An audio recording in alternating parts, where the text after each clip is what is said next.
2004 GL1800 SC47, and today I'm going to change the spark plugs and check the valves to see if they need to be adjusted. I'm not going to do any adjusting, I'm just going to check and see if it needs to be done. And please be advised, I am not a mechanic, so the contents of this video should be considered non-professional, so act upon your own risk. So right here is a list of the spark plugs that fits this motor. And then down here you've got your spark plug gaps. And then your torque. Okay, and right here you have the torque for your cylinder head cover bolts when you're putting them back on.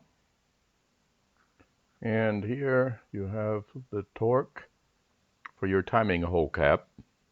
Remove the covers, 6mm.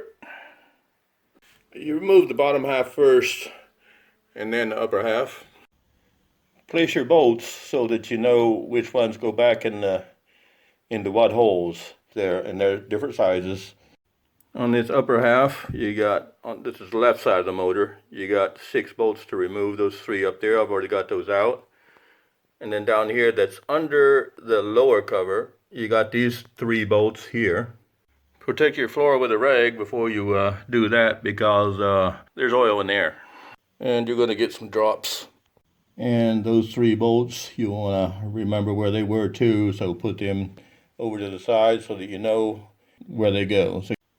So now that on the left side there, the covers are all off. Next thing I'm going to do is I'm going to remove my spark plugs so there's no compression on the motor, so I can rotate it. And right up here is where you can get to your valves with your feeler gauge.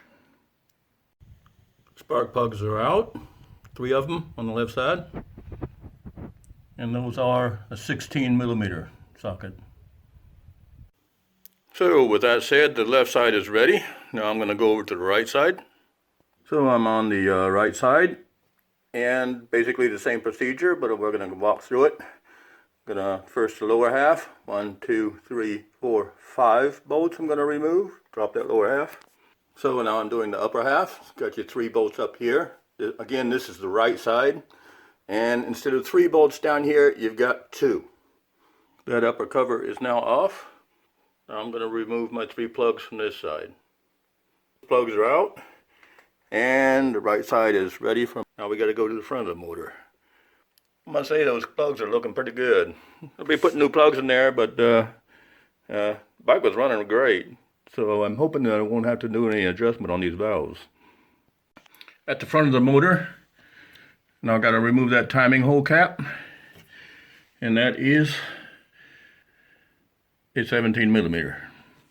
The timing hole cap is removed, and I got to take that off because that bolt inside there, I've got to rotate that so that it'll rotate the motor, because I'm going to have to line up those cylinders so I can adjust my valves. Each valve has to be loose when well, I'm not going to adjust them, but I'm going to check them. So, I'm hoping that they're going to be right, because if they're not, if something's wrong with the valves there in the valve adjustment, we got those spacers, those shins in there, and I'm not going to do that. Okay, so I'm hoping that they're right, and if they're not right, then I'll be taking it to the shop. But another thing right here at this point is that the book says to loosen up the timing chains. Now, that's the first time I've ever heard of that, to loosen up the time chains so that your camshafts on the left and right side don't have that pressure on the sides there. I've never heard of doing that before, and I'm not going to do that because that's another big hassle. And I've read that other guys have been saying you don't need to do that. If there is any difference, it's so minimal that it's not important. So I'm going to believe them. And from my past experience, I'm not a mechanic, but I've done my own work on motors before. And so I'm not going to loosen those tensioners. I'm just going to check the valves the way the book says, without loosening them. Okay, just so you know. The book says, rotate the crankshaft counterclockwise and align the T1.2 mark on the ignition pulse generator rotor with the index mark in the front crankcase cover. Make sure that the number 1 cylinder cam lobes are facing out. If they are facing in, rotate the crankshaft counterclockwise 360 degrees as a 1 full turn and align the T1.2 mark with the index. That's what it's supposed to look like. So in order to do that, you want to be on the left side of the bike so that you can see those markings. The number 1 cylinder is on the right side of the bike, the first cylinder. So I'm laying down here beside the bike on the floor, and I can't see those numbers in there from this position. So I had to use my cell phone, and I just went up in there and like this, and there you can see them in order to get those lines lined up. And right now I've got my 1.2T F there is lined up with that line, so we're going to see if that number 1 cylinder is ready.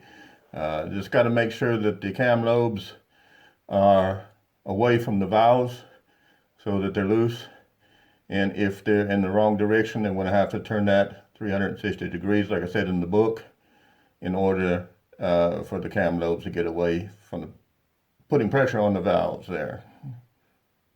So again, here I cannot see up under there, so I'm using my cell phone to see. Okay, I'm at my number 1 cylinder. I can see that cam lobe is away from the valve. Okay, and this one here I'm going to have to look at from the top. So I'm at the top, and we can see here. Yeah, that was the cam lobe we looked at from the bottom, and this is the top, and right there is that lobe right there. So it is also away from the valve, so we can check that adjustment. So right there is the valve clearances that we need for the intake is set at 0.15 plus or minus 0.03 millimeters. So in other words, 0.12 or 0.18 in millimeters. That's what you want. And I work with millimeters, and if you do it in inches, you can see right there 0.006. That's the plus minus 0.001. And there's my feeler gauge, not 0.006 or 0.15 millimeters. And we can go 0.12 up to 0.18. Okay, marked here on your outer housing, it shows right there exhaust and intake. Exhaust is on the right, intake's on the left. In the next cylinder, you can see exhaust and intake. So you measure by putting your feeler gauge down in there just like that. So you see I got my feeler gauge down in there. That's the import. It's supposed to slide back and forth. Now when you got your feeler gauge in there, you're supposed to feel some resistance. It's supposed to be snug. You'll be able to move it back and forth, but it's going to be snug. Okay. And if it's saying no, I'm not letting you in here, then you're going to have to go down a size until you can get it in there and get that snug feeling. And if it's too loose, you're going to feel it's in there too loose, and go up a notch and see what it does. But what you want is a snug movement. Okay, and that one's good. That cylinder is good. Well, I already did the intakes and the exhaust, and they measure out good. Thank goodness. So I'm not going to film each and every one of these, but right there, you've got your valve clearances. Okay, push pause button if you need to take some notes. And there you've got your cylinder numbers. Your left side is the 2, 4, and the 6. 2 is in the front, the 6 is in the rear. The right side is 1, 3, and 5. The 1 cylinder is in the front and the 5 cylinder is in the rear. That's your instructions again for your first cylinder. Hit the pause button if you want to take notes.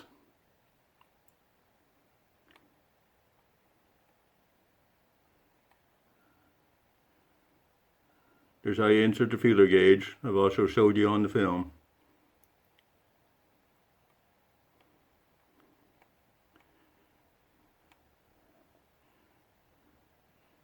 And then here's your instructions for the rest of the cylinders, the rest of the valves. So that went pretty well. The valve adjustments were okay. So I don't have to take it to the shop and run up a big bill. I used to, in my younger days, tear into these things and would do that type of work myself.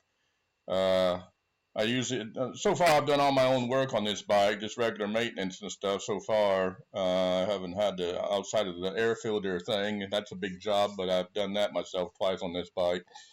But I'm getting old, and when I check those valves and it comes up that they're out of adjustment and they need to be set, then I'm going to take it to the shop and have it do it. Bones are getting old and sore, but anyhow, I tried to find a video on this in the internet. I couldn't find, on adjusting valves, and I couldn't find anything, so that's why I did this video up for y'all, so you could, at least know what you're getting into there and check your own valves at least.